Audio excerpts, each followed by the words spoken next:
안녕하세요. 사연이 길어질 것 같지만 맘먹고 제 얘기를 털어놓아 볼까 합니다. 결혼 2년 차에 이혼 선택하고 혼자 사는 싱글 여성입니다. 결혼한 부부들 보면 멀쩡히 다 잘 사는 것 같아도 들여다보면 막상 골마 있는 곳들이 있기 마련이죠. 제 친정도 평범한 가정이지만 자잘한 문제는 당연히 있는 집안이었고 이혼한 전 시댁 역시 마찬가지였습니다. 문제는 그 골문 부분이 내 삶에 크게 영향을 주지 않을 거라 과소평가했던 게 잘못이었죠. 남편과 둘이 잘 사는 게 중요하다고 생각했고, 시댁과는 사이 틀어지지 않고 잘 지내면 그뿐이라 여겼습니다. 하지만 부부 사이가 나빠지는 거에 주변 가족이 얼마나 큰 영향을 끼치는지 저는 뼈저리게 겪어봤고, 결국 이혼까지 하게 되었습니다. 시댁은 지방이고 저희 신혼집은 경기도 일산이에요. 친정집 근처이기도 하고 출퇴근이 용이해서 이곳에 신혼집을 얻었습니다.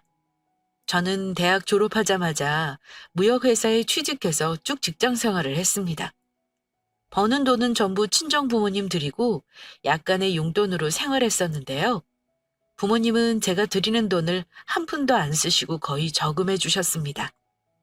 결혼 앞두고 신혼집 구하려 할 때 엄마가 카드랑 통장을 주시면서 이러셨어요. 은수야, 그동안 네가 번 돈이야. 결혼할 때 주려고 엄마가 차곡차곡 모아놨다.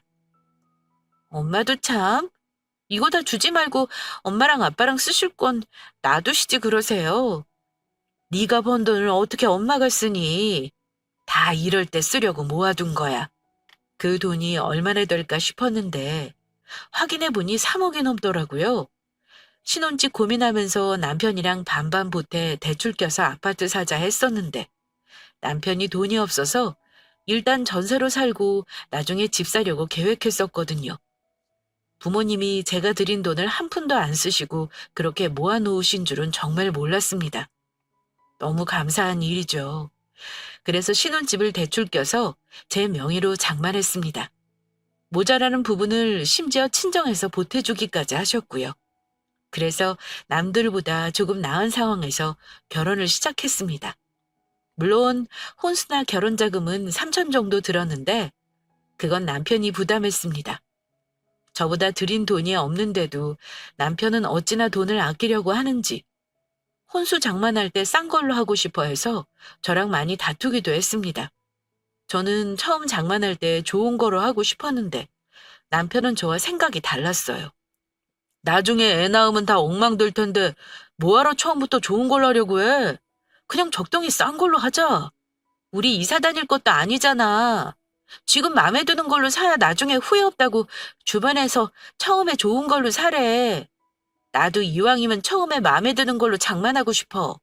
살림 장만할 때마다 남편과 사내 만에 실랑이를 했고 적당히 절충해 마련하긴 했지만 속상한 면이 없지 않아 있었습니다. 저는 모은 돈 전부 집 마련한 데 올인한 거 알면서 내 의견에 따라주지 않아 서운했어요. 돈을 너무 아끼려 하는 것도 이상하다 싶었고요. 하지만 나중에 알고 보니 그게 다 이유가 있어서였습니다. 이 얘긴 나중에 하고요. 이혼한 전 남편은 일남 일녀 중 장남이에요. 밑으로 여동생이 한 명 있는데 지금부터는 할 얘기는 시누이에 대한 겁니다. 시댁의 골칫거리는 다름 아닌 시누이거든요. 시누이는 저 결혼할 당시 29살에 제대로 된 직장이라고는 다녀본 적도 없는 철없는 애물단지였습니다. 객관적으로 봐서 내세울 게 아무것도 없긴 했어요. 외모가 예쁜 것도 아니고 시댁 집안이 돈이 많냐? 그것도 아닙니다. 4년제 대학을 나오긴 했지만 그다지 이름 있는 곳은 아니고요. 졸업하고 공시 준비한다며 아르바이트만 전전하다 보니 시간만 흐른 거죠. 어쨌든 집안에서 독립 못하고 오냐오냐 키운 탓에 제대로 어른 노릇 못하고 나이를 먹은 걸로 보였습니다. 결혼 전 시댁에 갔을 때 보인 태도와 상견례 때 가족들 다 모인 자리에서도 카톡하고 핸드폰만 들여다보는 모습에 뭔가 싸함을 느끼긴 했었습니다. 한 가지 기억나는 일이 있긴 합니다. 제가 신혼여행 돌아와서 시댁에 갔을 때 신우이가 제 기준에서 이해할 수 없는 행동을 보였던 적이 있어요. 우리 부부는 코로나 전에 결혼해서 신혼여행을 해외로 다녀왔어요. 그런데 신혼여행 때 남편은 시어머니는 물론이고 신우이와 그렇게 전화통화와 메시지를 주고받고 하더라고요. 저희 친정에서는 출발할 때 딱 통화한 게 끝이었는데 말입니다. 대체 무슨 대화를 그렇게 하나 싶었는데 남편이 이러더라고요. 동생이 한국 올 때 자기 화장품 좀 사달라고 하네. 나한테 목록 적어보냈는데 나는 잘 모르니까 당신이 보고 좀 챙겨줘. 이러면서 저한테 신우이가 사오라고 한 목록을 보여주더라고요. 전부 백화점 브랜드였고 제 돈 주고 사면 비싸니 면세점에서 사달라 부탁했구나 했습니다. 향수에 파운데이션, 립스틱까지 사오라고 한 가지수도 많아서 면세 한도를 거의 꽉 채웠던 기억이 나네요. 저는 당연히 아가씨가 돈을 줄 거라 생각했습니다. 그렇지만 선물로 제일 비싼 품목인 향수는 선물로 하려고 마음을 먹고 있었어요. 신혼여행 다녀와 아가씨에게 사온 화장품을 전달하면서 말했습니다. 아가씨, 사오라고 한 화장품들이에요. 돈이 꽤 나올 텐데 향수는 제가 선물하는 거예요? 어차피 들어올 때 선물 하나씩 하려고 했거든요. 영수증 보고 다른 것만 보내주시면 돼요. 그런데 제 말을 들은 신우이가 눈을 동그랗게 뜨면서 황당하다는 듯 이러더군요. 어머, 새언니, 이거 산 돈 저더러 지금 붙여달라는 거예요? 저 돈 없어요. 돈도 안 버는데 무슨 돈이 있다고 그래요? 당연히 오빠가 선물로 사다 주는 건 줄 알고 필요한 거 말한 건데요? 이렇게 말하길래 저는 순간 황당하더라고요. 남편은 옆에서 듣고 있다가 제 편을 든 게 아니라 당연하다는 듯 신우이 편을 들었습니다. 그래, 여보. 화장품 이깟 거 얼마나 한다고 동생한테 돈 받을 생각을 했어? 나는 당연히 내가 선물할 생각하고 당신한테 말한 건데. 사람이 뭐 그리 계산적이야. 그랬더니 신우이가 오빠 말에 힘을 얻었는지 향수만 선물이라고요? 그럼 이건 내가 갖고 나머지는 줄 돈 없으니까 언니가 가져와요. 난 필요 없어요. 이러면서 향수만 달랑 챙겨 방으로 쏙 들어가더라고요. 그거 보고 시어머니가 오히려 저한테 미안하다며 아이가 깍쟁이라 그러니 이해하라고 하시더군요. 하지만 선물하는 입장에서 고맙다는 말은커녕 그런 타박을 들으니 기분만 찝찝했습니다. 어쨌든 향수를 선물해놓고 나머지는 제가 부담하게 되면서 뭔가 눈뜨고 코베인 기분이었어요. 남편이 이깟 거로 알고 있는 화장품 값은 거의 600불이 다 되는 돈이었습니다. 신우이는 우리 결혼할 때 돈 안 번다는 이유로 10,000원 한 장 보태준 거 없어요. 그때도 솔직히 서운했지만 넘어간 겁니다. 아무리 돈이 없어도 오빠 결혼할 때 10원만 한 장이라도 보내는 건 성의 문제라고 생각하는데 이 집안은 저와는 생각이 다르구나 싶어 그냥 서운해도 이해하려고 했어요. 돈 없어서 오빠 결혼에 축의금 5만 원도 안 한 사람이 몇십만 원어치 화장품을 선물로 사다 달라고 한 게 저는 도무지 이해가 안 갔습니다. 제가 예단 보내면서 신우이 옷값을 하라고 보낸 것만 50만 원 돈이에요. 근데 무슨 선물을 또 바라는 겁니까? 속이 부글부글 끓어오르는데 막 결혼한 새색시가 시댁 식구들 앞에서 신우이나 남편에게 뭐라 할 수 없어서 침 한번 꿀떡 삼키고 넘어갔습니다. 아마도 그 사건이 신우이의 염치 없는 일면을 알려줬던 일이 아니었나 싶어요. 그때 차라리 참지 말 걸 하는 후회를 살면서 많이 했습니다. 결혼하고 저 역시 다른 며느리와 마찬가지로 시댁 행사며 명절이며 때 되면 다 챙겨야 했어요. 당연히 결혼 전과 삶이 같을 수는 없으니 힘들기도 했고 때로는 남편과 말다툼을 하기도 했고요. 주변에 결혼한 사람들과 대화하다 보니 다들 그 정도 시댁과의 갈등은 다들 감수하고 사는 부분인 것 같아 나름 해결책을 고민해보고 넘어가곤 했습니다. 하지만 이해하려 해도 도무지 이해가 안 가는 부분들이 있었습니다. 바로 시부모님이 지나치게 신우이를 떠받들고 또 그걸 며느리인 저에게도 당연한 듯 강요했다는 겁니다. 시부모님에게는 눈에 넣어도 안 아픈 자식이지만 저에게는 나이 먹을 만큼 먹고 나서도 어른구실 제대로 할 줄 모르는 덜 큰 어른 아이였는데도 말이죠. 게다가 남편도 신우이를 늘 보호해줘야 하는 존재로 생각하는 사람이었습니다. 보통 남매 사이는 결혼하고 나면 대면대면하기 마련인데 우리 남편은 신우이와 저보다 연락을 많이 할 정도로 사이가 좋았고 서로 비밀 없이 별의별 이야기를 다 하는 사이긴 했습니다. 물론 결혼하고 나서 전보다는 뜸해졌겠죠. 그건 당연한 거 아닌가요? 그런데 가끔 시댁에 가면 신우이는 은근히 오빠가 결혼하고 나서 자기랑 가족들에게 소홀해진 것 같다는 말을 저 들으라는 듯 하곤 했습니다. 더 큰 문제는 저 결혼하고 나서 신우이가 겨우겨우 취직을 하긴 했는데 저희 집 근처 원룸에서 자취를 시작하고부터 시작되었습니다. 신우이는 처음 독립했을 때도 자기 몸뚱이만 깨끗이 할 줄 알지 주변 정리를 할 줄 모르는 사람이었습니다. 자취방 청소를 안 해서 어찌나 더러운지 외모만 보면 집이 그렇게 더럽게 하고 살 거라는 건 상상도 못할 정도였습니다. 남편도 그런 자기 동생이 한심했나 봐요. 한 번은 보다 못해 저한테 이런 부탁을 하기도 했습니다. 당신이 동생 자취방 가서 청소 한번 해줘. 애가 그런 걸 안 해봐서 할 줄을 몰라 그래. 당신이 한번 알려주면 다음부터는 본인이 좀 치우고 살지 않을까 싶어. 어린애도 아니고 내가 왜 그래야 해? 정 못 견디겠으면 오빠인 당신이 해줘. 나는 아가씨 올케지 엄마가 아니야. 신우이 자취하는 원룸에 가면 가관입니다. 언제부터 밀린 건지 모를 빨래가 산더미처럼 침대에 쌓여 있고요. 설거지는 물론 분리수거 음식물 쓰레기도 차곡차곡 모아놔요.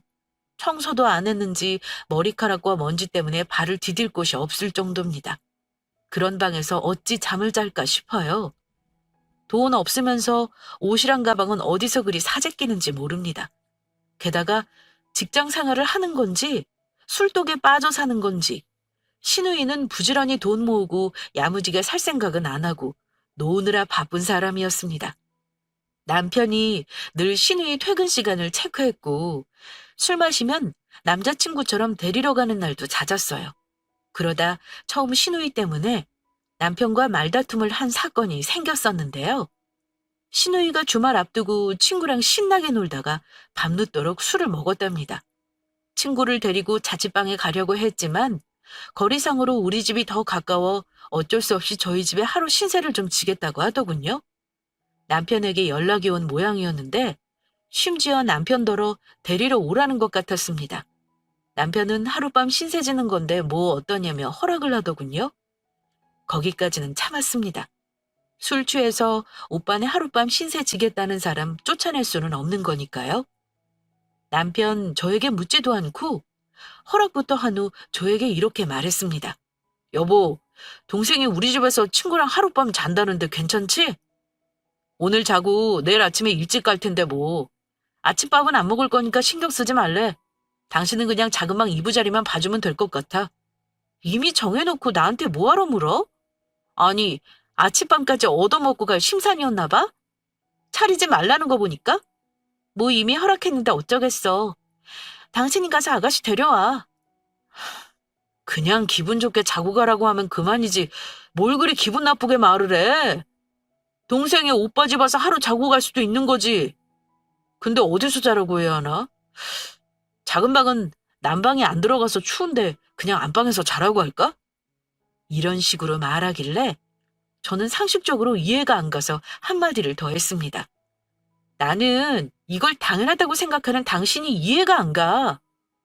결혼한 오빠 집에 다 큰 동생이 혼자 와서 자고 가겠다는 것도 이해해줄까 말까인데 친구까지 데려와서 잔다고? 어이가 없네.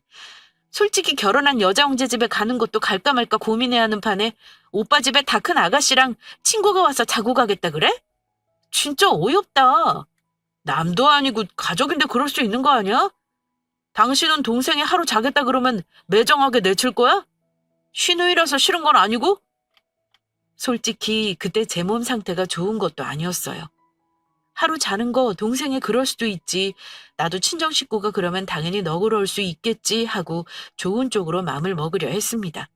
하지만 남편과 신우이의 태도가 너무 짜증이 나더군요. 제 컨디션이 좋았다면 그렇게 짜증이 안 났겠지만 그때 남편은 제게 몸이 안 좋아 병원 다니는 것도 알고 있었어요. 다 낫지 않은 상태인 거 알고 있었으면서 저한테 먼저 묻지 않고 된다고 해버렸다는 게 너무 얄미웠습니다. 게다가 자기가 하고 싶은 대로 제멋대로 행동하는 시누이를 이해하고 싶지도 않았고요. 물론 나이가 어리면 철없다고 생각하면 그만이에요. 하지만 29이면 남들도 결혼도 하는 나이고 경우도 다 아는 나이입니다. 대학생이나 할 법할 짓을 한다는 게 답답하고 이해가 안 갔어요. 한마디로 개념이 없는 거 아닌가요? 이미 허락한 걸 물을 수도 없으니 그 일은 그렇게 넘어갔습니다.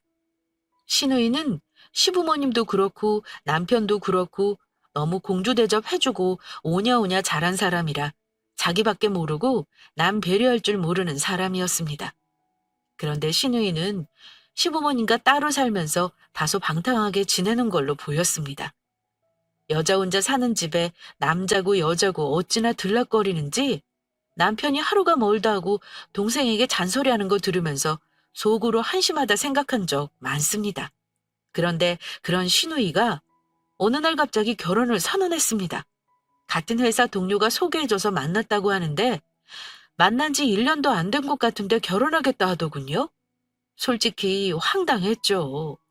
제가 잘 아는데 분명 시누이는 결혼 비용을 모아놓은 것도 없었습니다. 그렇다고 시댁에서 목돈을 해줄 형편은 더더욱 아니었고요. 그런데 시어머니는 시누이가 더 나이 들면 시집가기 힘들다며 결혼 말 나왔을 때 서둘러 보내려고 하시더라고요. 그런데 시누이에게 들은 재정 상태는 황당할 정도였습니다. 모아놓은 돈 한 푼 없이 카드빚만 잔뜩 있었어요. 그런 상황에 무슨 결혼을 하겠다는 건지 어이가 없었습니다. 내가 관여할 건 아니니까 시댁에서 땡빚을 내든 어쩌든 알아서 하시겠거니 하고 신경 껐습니다. 시누이 예비신랑과 양가 상견례를 한다는 자리에 저도 갔었는데요. 어디서 또 그렇게 멀쩡한 총각은 꼬신 건지 예비신랑은 제 생각보다 괜찮은 사람으로 보였습니다. 그래서 시누이와 시어머니는 그 남자 놓칠까봐 빨리 결혼을 하려 했구나 싶었어요. 직업도 탄탄하고 나이도 33세 예비 시부모도 나름 점잖아 보였습니다. 상견례 자리에서 시누이 결혼 날짜까지 잡았고 집은 예비시댁에서 전세를 얻어주겠다고 들은 것 같아요. 우리 시부모님도 애물단지 딸 시집 보내서 다행이라 생각하시는 것 같았지만 저 역시 시누이 시집 가는 게 반가웠죠. 아무래도 시집 가면 볼 일이 더 적어질 테니까요. 그런데 문제는 그 다음이었습니다. 하루는 시어머니가 저에게 부탁 아닌 부탁을 하시더라고요. 사실 강은하 마찬가지였죠. 예, 아가, 우리 수민이 말이야. 결혼 준비하려면 자취방을 빼야 할 것 같아. 보증금이라 봤자 1,000만 원이지만 그게 내가 보태줄 수 있는 돈 전부거든. 그래서 말인데 딱 한 달 정도만 너희가 데리고 살 수 없니? 얘가 여기서 출퇴근할 수도 없는 노릇이고 당장 어디 친구 집이라도 가면 좋은데 마땅치가 않아서 그런다. 딱 한 달이니까 네가 좀 데리고 있어. 난데없이 신우 결혼 준비할 동안만 데리고 있어달라고 하시더군요. 짧다면 짧은 기간이긴 하지만 저도 집에서 노는 사람은 아니잖아요. 그동안 신우 자취방 보면서 뜨악했던지라 너무 싫었습니다. 어머니, 아가씨 신혼집 전세 아직 안 얻은 거예요? 거기 미리 들어가면 되는데 굳이 저희 집에서 살아야 할까요? 저도 불편하고 아가씨도 불편할 텐데요. 오빠 집에서 동생이 불편할 게 뭐 있니? 너 설마 귀찮아서 싫다는 거니? 아니요, 어머니. 귀찮다는 게 아니라 아가씨랑 저랑 같이 살면 솔직히 부딪힐 일이 많을 것 같아서 그래요. 어머니도 아시잖아요. 아가씨 어지르기만 하고 치울 줄도 모르는 거요. 결혼이 내일 모레인데 철없이 굴 아이 아니다. 먼저 나서서 같이 지나자 해도 모자랄 판에 네가 이러니 나도 퍽 서운하구나. 이러시는 통에 어쩔 수 없이 결혼 준비하는 시누이 자취방을 빼고 우리 집에서 당분간 함께 지내게 되었습니다. 싫었지만 같이 지내는 동안에는 장님인 듯 살아야겠다 결심했고 잔소리 안 하려고 했어요. 하지만 짧은 기간이라도 같이 사는 건 쉽지 않은 일이더라고요. 시누이 생활 방식은 더 얘기하지 않겠습니다. 더 큰 문제가 있었으니까요. 시누이는 같이 살면서 결혼 준비를 하긴 했습니다만 뭔가 잘 안 풀리는 듯해 보였습니다. 전화로 예비신랑과 티격태격 싸울 때도 많았어요. 얘기를 들어보니 예비시댁에서 마련해준 전셋집을 마음에 안 들어하는 듯 했습니다. 자기 오빠는 집을 샀는데 자기는 새 집에 살아야 하느냐며 투정을 하는 것도 들었고요. 예물로 샤넬이니 뭐니 받겠다고 철없는 요구를 하는 것도 들었네요. 어쩜 돈 1,000만 원 가지고 시집 가는 주제 왜 저런 걸 바라냐 싶었는데 불똥이 가만히 있던 저에게 튈 줄은 몰랐습니다. 시누이가 알아서 해야 할 결혼 준비를 왜 저에게 전가를 하는지 남편이 저에게 말도 안 되는 부탁을 하더라고요. 우리 부모님이 지금 수민이 결혼 자금으로 너무 힘들어하셔. 그래서 말인데 자기가 우리 한 2,000만 원만 도와줄 수 있어? 뭐? 무슨 소리야? 결혼 축의금만 하면 되지 왜 아가씨 결혼 자금을 내가 해줘야 하는 건데? 공짜로 해달라는 거 아니고 갚겠다는 거잖아. 갚을 테니까 이번 한 번만 당신이 도와줘. 솔직히 그 돈 빌려주면 못 받는다는 거 알고 있었지만 못 받을 돈인 거 뻔히 알면서도 고심 끝에 주기로 했습니다. 다만 조건을 걸긴 했어요. 좋아. 마지막으로 이번 한 번은 도와줄게. 대신 그 돈 빌려주는 거 아니니까 꼭 갚아. 그리고 다시는 나한테 돈 얘기 안 하는 거 약속해. 다음에 또 금전적으로 나한테 도와달라 하면 그때는 바로 이혼할 줄 알아? 남편은 알았다고 대답하며 바로 시어머니에게 제가 돈을 빌려주기로 했다며 알렸고 어머니는 전화를 받고서는 제게 고맙다 고맙다 하셨습니다. 하지만 하나도 뿌듯한 생각은 들지 않았습니다. 그 돈을 뭐하려 해주려고 하냐. 내가 등신이다 하시겠지만 그때는 저도 마지막이라 생각했습니다. 그리고 보름 후에 예단이 들어간다길래 며칠 전에 돈을 붙여주기로 했어요. 저도 돈이 남아돌아서 해주는 거 아니고 친정에서 저 시집갈 때 모아둔 제 돈에서 빌려준 거 뻔히 알면서 남편은 자기 동생 떳떳하게 시집갈 수 있게 됐다며 눈치 없이 좋아하더군요. 그렇게 2,000만 원 주는 걸로 끝나나 싶었는데 문제는 그게 끝이 아니었습니다. 제가 돈 보내기로 하기 며칠 전이었는데 시어머니가 연락도 없이 우리 집에 오셨더라고요. 저에게 저녁이나 먹자고 하시더니 기껏 삼겹살을 먹여놓고 한다는 말이 기가 막혔습니다. 예, 내가 아무리 생각해봐도 돈 2천 가지고는 영 힘들겠다 싶어. 혼수 준비하러 알아보니까 가구가 세상에 너무나 비싸더라. 그렇다고 허접한 거 해줄 수도 없잖아. 2천은커녕 4천으로도 힘들겠더구나. 집은 얘 시댁에서 전세 얻어준다고 하니까 기왕 해주는 김에 1,000만 원만 더 해줄 수 없겠니? 이런 황당한 요구를 하시길래 그 자리에서 이런 지하에 거절했습니다. 어머니, 제가 무슨 돈 나오는 우물인 줄 아세요? 저도 많아서 드리겠다고 한 거 아니에요. 그냥 돈에 맞춰서 형편대로 하셔야지 빌린 돈으로 뭘 구색을 다 맞춰보려고 하세요. 그러지 말고 네가 조금만 더 보태주면 내가 책임지고 갚아주마. 그런 소리 마세요. 세상에 시누이 결혼한다고 2천만 원 빌려주는 며느리 없어요. 근데 거기서 더 욕심을 부리면 어떡해요. 이러시면 원래 빌려드리겠다고 한 것도 줄 마음이 없어져요. 아가씨도 그래요. 욕심 부리지 말고 없으면 없는 대로 하세요. 저는 더는 못 해줘요. 그랬더니 옆에 있던 아가씨가 제게 성질을 내더라고요. 언니는 그래서 우리 오빠한테 전부 비싼 혼수 해오라고 한 거예요? 오빠는 언니가 집 해온다고 부담스러워하더니 대출까지 받았다고요? 근데 뭐요? 나한테는 없으면 없는 대로 하라고요? 언니는 우리 오빠가 대출받은 돈으로 죄다 비싼 가구랑 가전 들여놓고 그런 말이 나와요? 이러는데 신호말 듣고 2차로 놀랐습니다. 아니, 아가씨 지금 뭐라고 했어요? 오빠가 대출이라뇨? 대출받아서 혼수 마련했다니 저는 금시초문이네요? 분명 자기 돈이랑 집에서 보태준 돈으로 장만하는 거라고 했는데요? 언니 몰랐어요? 우리 오빠 그때 돈 없었어요. 언니가 하는 거에 맞춘다고 얼마나 힘들어했는지 언니 모르죠? 대체 대출을 얼마나 받았다는 거예요? 말해보세요. 제가 심상치 않은 얼굴로 되묻자 어머니는 신우의 옆구리를 툭 치며 더 이상 말하지 말라는 신호를 주더군요. 그때 알았습니다. 남편이 결혼할 때 돈 한 푼 없이 빚을 내고 했다는 걸요. 그때 느낀 배신감, 이루 말할 수 없습니다. 적어도 부부라면 경제적인 부분은 투명해야 한다고 생각해서 제가 가진 현금과 재산을 전부 오픈한 제가 바보같이 느껴질 정도였습니다. 그제야 결혼 전 혼수 마련할 때 남편이 돈돈거리며 싼 거로 사자고 했던 게 이해가 가더군요. 그때 저는 이 집구석에 계속 있다가는 분명 내가 가지고 있는 거 다 털리겠구나 하고 현실을 깨달았습니다.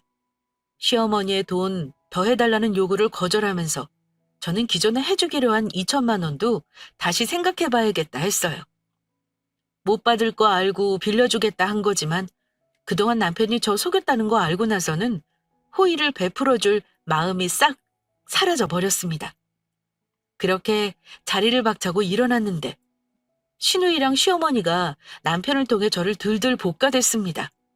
언제는 돈을 더 빌려달라더니 그 말은 쏙 들어가고 원래 빌려주기로 한 돈이라도 당장 내놓으라는데 솔직히 기가 찼습니다. 당신 식구들은 나한테 돈 맡겨놨어? 말도 안 되는 소리 그만하고 2천만 원은 알아서 마련해. 당신 결혼할 때 나 몰래 대출 받았다며? 이번에도 몰래 대출이라도 해서 동생 갖다 주지 그래? 어쩜 사람을 지금까지 속일 수가 있어? 나는 절대 내 주머니에서 돈 꺼내줄 생각 없으니까 그런 줄이나 알아. 그랬더니 남편은 싹싹 빌면서 잘못했다 하길래 시누이에게 돈 못 해준다 다짐을 받고 일단은 넘어가 줬습니다. 한번 해주겠다고 마음먹은 거니까 다시 마음 돌릴 수도 있는 거지만 이상하게 너무 해주기 싫은 거예요. 그런데 제가 숨겨진 예지력이라도 있는 건지 얼마 뒤 일이 벌어졌습니다. 시누이가 결국은 예비신랑과 파혼을 하고 만 겁니다. 결혼 준비하면서 다투는 거 보고 쉽지 않겠구먼 했는데 결국 남자 쪽에서 신혼집 얻기 전 파혼 통보를 했다 하더군요. 솔직히 말해 예비신랑 쪽 조상이 개판인 며느리 들어오는 거 막아준 거라 생각해요. 결혼 준비하면서 시누이 성격을 이기지 못하고 실체를 알고 나서는 남자가 도망간 거라 예상했습니다. 요즘은 남자들도 여우 같아서 능력 있는 여자 좋아하지 저렇게 취집해서 편하게 살려는 시누이 같은 여자에게 미래를 약속해주지 않습니다. 시누이는 결혼으로 팔자 고쳐보려고 했고 시모는 애물단지 치우려고 하다가 결국 뜻대로 안 된 거죠. 시누이가 파혼하는 바람에 저는 시모가 시누이 결혼 자금을 내놓으라는 요구에 더 이상 시달리지 않게 되었습니다. 그래도 저요. 시누이가 결혼 직전 파혼돼서 안 됐기도 하고 또 우리 집에 얹혀 사는 입장에 자긴들 좋을까 해서 최대한 편하게 해주려고 노력했습니다. 시누이와 시댁 식구들은 파혼을 당했다고 생각하고 엄청나게 분하다 했지만 저는 남자 쪽 입장이 이해가 가더군요. 어쨌든 그쪽이나 우리 쪽이나 큰돈 들이기 전에 깨져서 다행인 건데 시누이 입장에서는 분하기만 한 거죠. 저는 시누이가 얼른 추스르고 방을 얻어 나가기만을 기다렸습니다. 그런데 파혼하고 한 달, 두 달이 지나도록 나갈 생각을 안 하길래 남편에게 참다 얘기했어요. 대체 아가씨는 왜 안 나가고 우리 집에 계속 있는 거야? 당신이 잘 얘기해서 지난번 보증금 뺀 걸로 방 다시 얻으라고 얘기해. 당신이 안 하면 내가 할 거야. 그랬더니 남편은 마뜩 차는 얼굴로 상처받은 애를 어찌 나가라고 내쫓아. 다 생각이 있겠지. 당신이 조금만 기다려줘. 아가씨 설마 보증금 벌써 다 써버려서 저러는 건 아니지? 나 불안하니까 당신이 확실히 아가씨한테 얘기해. 계속 여기서 살 수 없다고. 우리 집에 몇 달을 살면서 생활비랑 식비가 얼마나 늘어난 줄 알아? 생활비 10,000원 한 장 주는 거 없으면서 어쩜 이렇게 뻔뻔해? 당신 참 매정하다. 당신 동생이 같이 살아도 그럴 거야? 동생한테 생활비를 왜 받아? 같이 살면 친동생이라도 생활비는 당연히 보태라고 하는 게 맞아. 당신네 식구들이 이상한 거야. 어쩜 다 큰 성인이 그렇게 생각이 없어? 그것도 결혼한 오빠 집에 붙어 사는 게 말이 되니? 남편과 저는 시누이 거취 문제로 다투기 시작했습니다. 문제는 시누이가 본인 스스로 나갈 생각을 안 한다는 거였어요.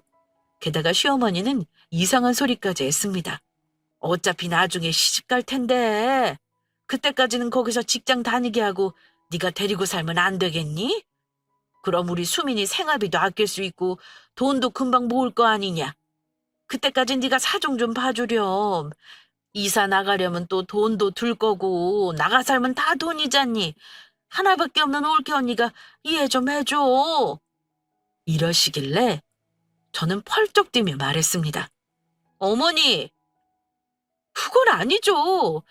애초부터 결혼 준비하는 동안만 한두 달 여기서 살기로 한 거잖아요. 파혼한 건 저도 안 됐다고 생각해요. 하지만 아가씨도 얼른 입구 추슬려서 독립해 살 생각을 해야죠. 30이나 먹은 아가씨가 오빠 부부랑 사는 건 말이 안 돼요. 너는 하나뿐인 시누이가 그런 일을 당했는데 꼭 그렇게 바로 집에서 내쫓아야겠어? 지금은 방 얻을 돈 없으니까 두말하지 말고 조금만 더 네가 데리고 있어. 어쩜 불안했던 예감은 왜 틀리지를 않는 건가요? 돈이 없다는 말에 제가 왜 아가씨 방을 얻을 돈이 없냐고 되물었더니 어머니가 하시는 말씀이 뭐였냐면요. 출퇴근하기 힘들다길래 경차 하나 사라 그랬다. 몰랐니? 애가 몸도 약한데 파혼까지 당하고 기운 없어서 대중교통으로 출퇴근을 어찌할까 싶은 거야. 힘들다고 차 사고 싶다길래 방 얻을 보증금으로 사라고 했다. 이제 됐니? 어머니 말 듣고 진짜 피가 거꾸로 솟는 줄 알았습니다. 그러니까 어머니는 애당초 시누이를 다시 독립시킬 생각이 없으셨던 겁니다. 저한테 기생해서 살게 아예 돈까지 다 없앤 거죠. 시집 못 간 불쌍한 딸내미. 차라도 타고 편하게 다니라고 했다는 말 듣는데 이 집구석은 구제불능이구나 싶었습니다. 시누이, 남편, 시어머니 전부 다 말입니다. 정말 얌전히 꾹꾹 참고 있던 사람 폭발하게 만든 사건이었네요. 결국 모든 분노의 화살은 남편에게 향했습니다. 어쩜 당신네 식구들은 감쪽같이 나를 속여? 당신도 아가씨가 방 얻을 돈으로 차 산 거 알고 있었던 거야? 내 집에서 내보낼 생각이 아예 없었다는 거네? 차를 살 게 아니라 방을 얻어서 바로 독립을 시키는 게 먼저 아니야?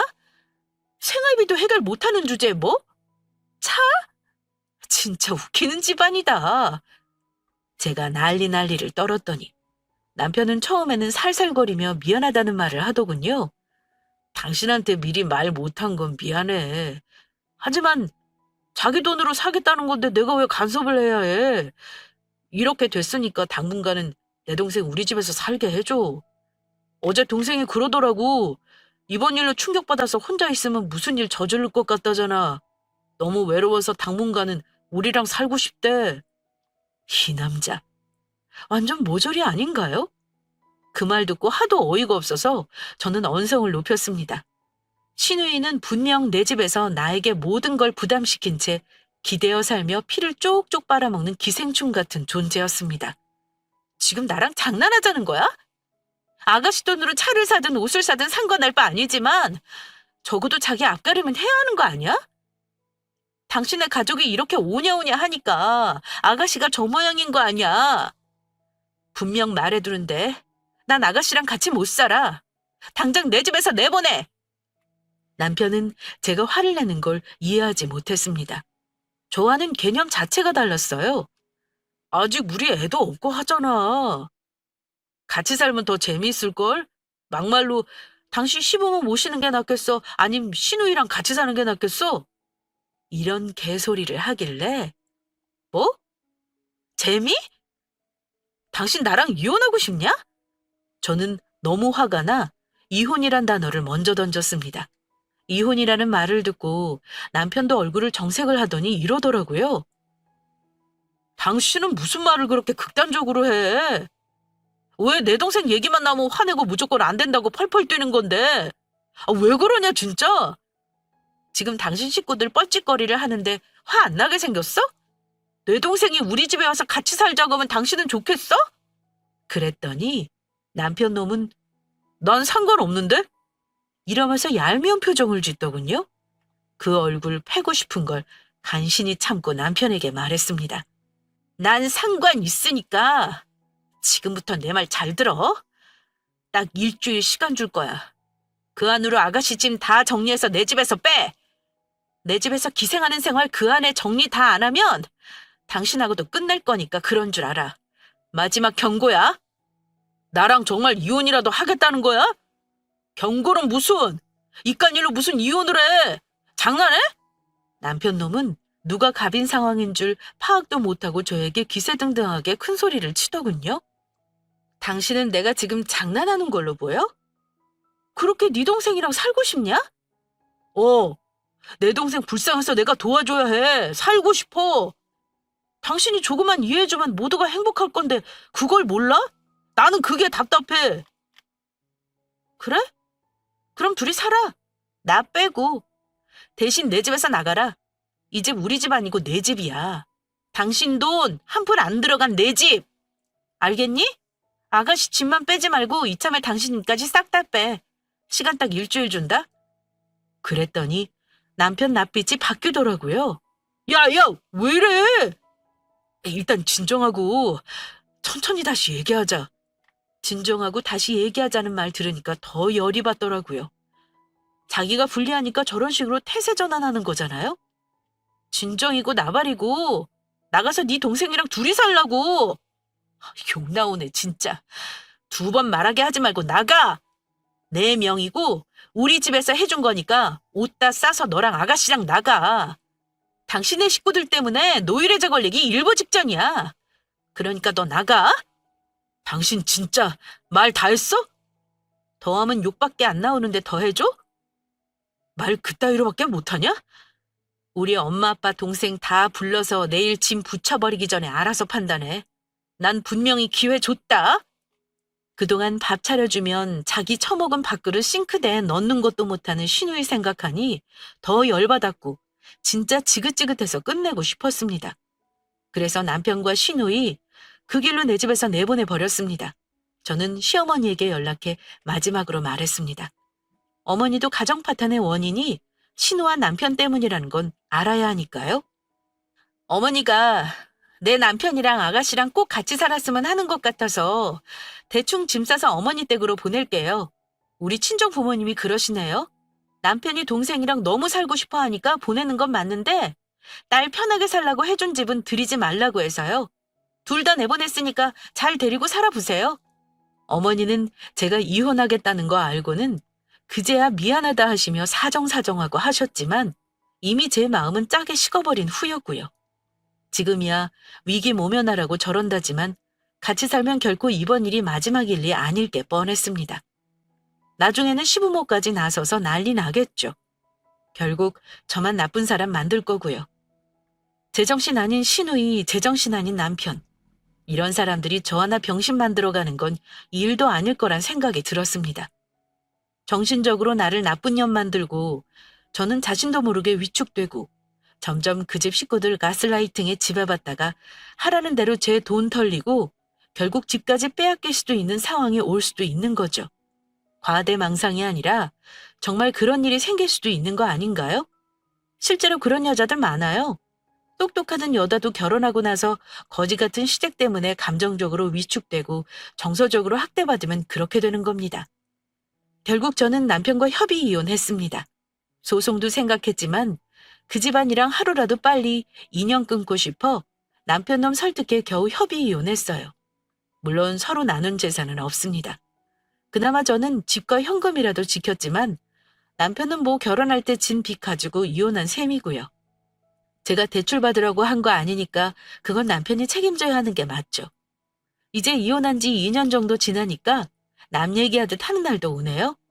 제가 말씀드리고 싶은 게 하나 있다면 결혼할 때 여자들도 예단, 혼수, 결혼비용 이런 없어지는 거 하지 말고 그냥 4명이 집을 대출해서 사던가 집값에 보태 공동명의 하세요. 그래야 남편이 혹시라도 허튼 짓 하면 쫓아내버릴 수 있습니다. 그리고 결코 시댁의 요구를 들어주는 게 며느리 도리라 착각하지 말고 내 행복을 위해 적극적으로 내 의사를 표현하시라고 말하고 싶네요. 그걸 받아들이지 않는 집안과는 이혼해도 괜찮다고요. 제 사연 잘 들으셨나요? 이혼 얘기라 썩 유쾌하지 않으셨겠지만 그래도 나름 사이다 이혼한 걸로 구독자분들 속이 시원하셨으면 합니다. 제 이야기는 여기까지 할게요. 긴 시간 들어주셔서 감사드립니다.